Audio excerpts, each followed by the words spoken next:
Welcome, curious soul.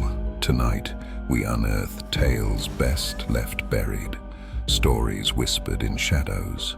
Make yourself comfortable, but keep one eye on the door. You never know what might come knocking. Our first haunting tale leads us to the old moors above Darkwell, where an unmapped labyrinth winds beneath the earth, and something patient waits for those who step too far inside. Everyone in the village warned Olivia about Darkwell Caverns, an unmapped maze that twisted endlessly beneath the old moors. Countless explorers had ventured inside, never to return. Yet Olivia was drawn irresistibly to its promise of hidden wonders, the thrill of stepping where others feared. She stood at the mouth of the cavern at dawn, breathing mist into the crisp air. Her flashlight illuminated glistening walls, the damp stone shimmering like skin beneath her fingertips. For a moment, excitement overcame fear, and she stepped into darkness. At first, the caves were beautiful. Crystalline stalactites glimmered overhead.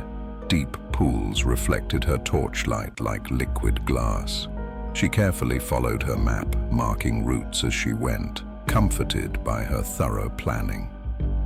Hours in, Olivia paused to rest beside a quiet pool.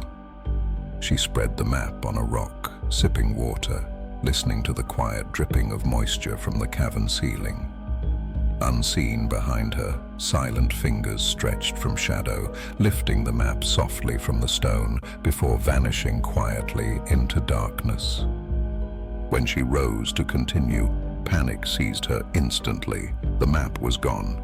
Her pulse quickened, flashlight scanning frantically around her.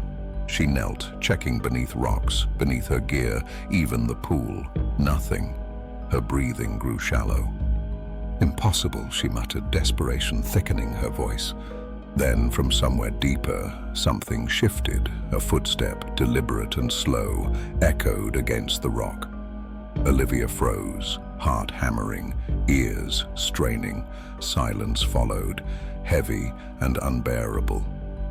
She hurried forward blindly, following tunnels at random, losing her bearings entirely. Each turn felt identical, cold, endless, oppressive stone, and always behind her, just at the edge of hearing, footsteps followed, patient, methodical, inhumanly precise. She began to run, stumbling, bruising herself against sharp rock. The footsteps matched her, never quickening nor slowing, always a heartbeat away, turning sharply around corners, squeezing through narrow crevices. She felt the unknown presence just behind, breath cold and dry against her neck. Her flashlight flickered, sputtered, then failed entirely, plunging her into total darkness. She fumbled desperately in her pack for matches, striking one with trembling hands. The weak flame flickered dimly, illuminating tunnels she'd never seen, rougher and narrower, the air stale and heavy. Ahead, a faint glow appeared, warm, flickering. Candles. Relief surged, even as her instincts screamed to run. She moved toward it, desperate for any sign of escape, any sign of humanity. She stumbled into a small cavern, walls blackened by smoke, illuminated by dozens of candles burning softly around her. The air reeked, sweet decay, acrid smoke. The floor crunched beneath her feet, soft and brittle fragments shifting with every step. Bones, she realized with numb horror. Human bones. From the darkness behind her, something stepped quietly forward. Too tall, unnaturally thin, limbs elongated and bent. It stayed beyond the candlelight, face hidden entirely by shadow, but Olivia felt its stare piercing deeply into her. A skeletal hand stretched slowly forward, pale and impossibly long, holding a crumpled, familiar paper, her stolen map. It placed the map gently into her trembling fingers, fingers that brushed briefly against dry, leathery skin. "A gift," it whispered softly, voice cracked and brittle, mocking and amused.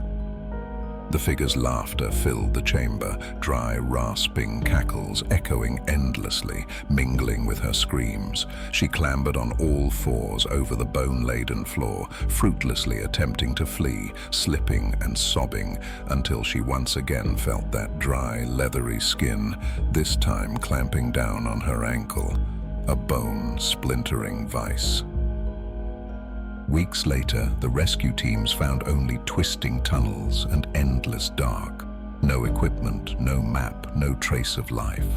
But those who searched reported the same thing, the feeling of being watched, something patient lurking just beyond their lights, waiting for another lone straggler to lead down below.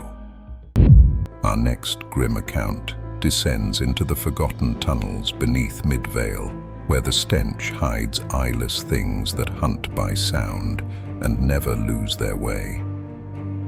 Carl hated weekend shifts, especially deep in the tunnels beneath Midvale sewage works. The stench was thick, heavy, almost tangible, a mixture of decay, rot, and things best left unknown. Still, this inspection was routine, in and out by 7, home in time for dinner.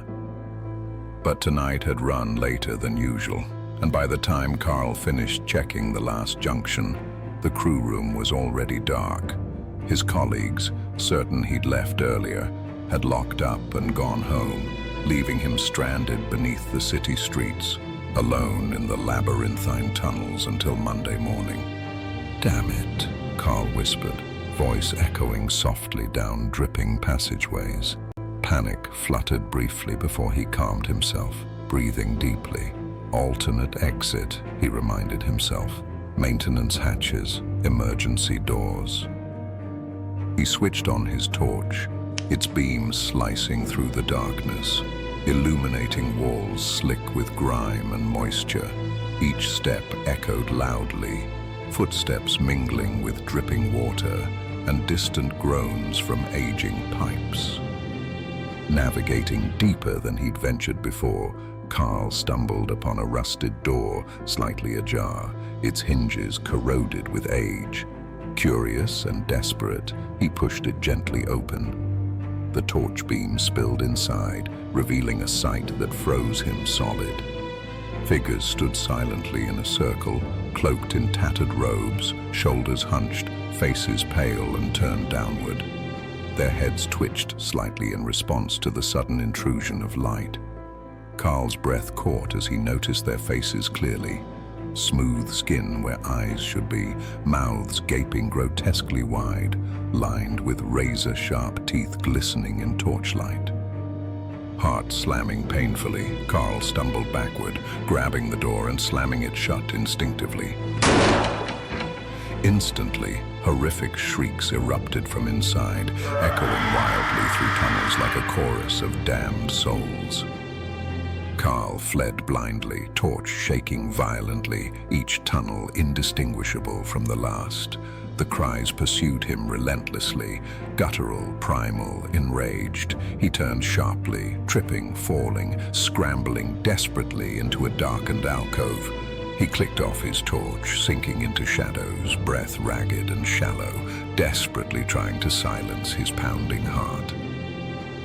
Then came the sound, rapid, skittering movements, claws scraping against brick walls and pipes, drawing closer. Carl squeezed his eyes shut, trembling, feeling air shift violently as something passed mere inches from him, its unseen form moving impossibly fast, vanishing into darkness beyond. Silence fell once more, thick and suffocating. Carl dared not move.